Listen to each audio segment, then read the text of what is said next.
Hello hello दर्शन नमस्ते सबैजनालाई। हामी चाहिँ आज लाल पार्क भन्ने ठाउँमा घुम्न आएको बेङ्गलोरको।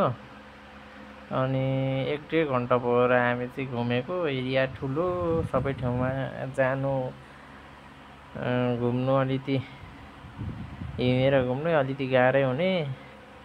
अनि लगभग हामी 1.5 घन्टा घुम्दा चाहिँ लास्टमा हावा कम्ती राम्रो सरर चल्थ्यो क्या, आनन्द भयो क्या गर्मीमा यो घाममा। अनि अब हामी चाहिँ लगभग घुमिसकेको र अब फर्किन आँटेको।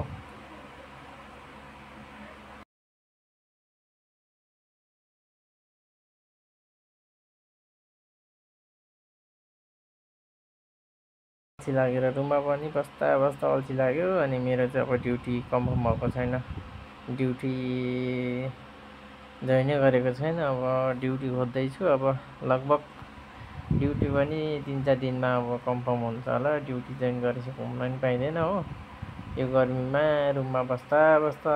रुममा नि गर्मी नै मात्रै हुन्छ, त्यही भएर यसो बाहिर यसो घुम्न आएको।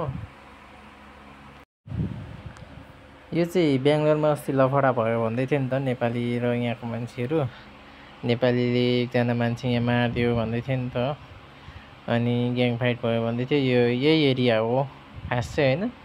अनि घुम्न पनि अलिकति यहाँनिर चाहिँ अलिकति डेन्जरै छ कि। अनि त्यो लफडा परेको ठाउँ चाहिँ यहाँदेखि अलिकति पर त्यो ढुङ्गा, ठुलो ढुङ्गा रहेछ, त्यहाँनिर चाहिँ ग्याङ फाइट परेको भन्ने थियो। अस्ति न्युजमा पनि देखिँदै थियो त्यो ठाउँमा। अनि घुम्न नि अलिकति असुरक्षित ठाउँ भएर नि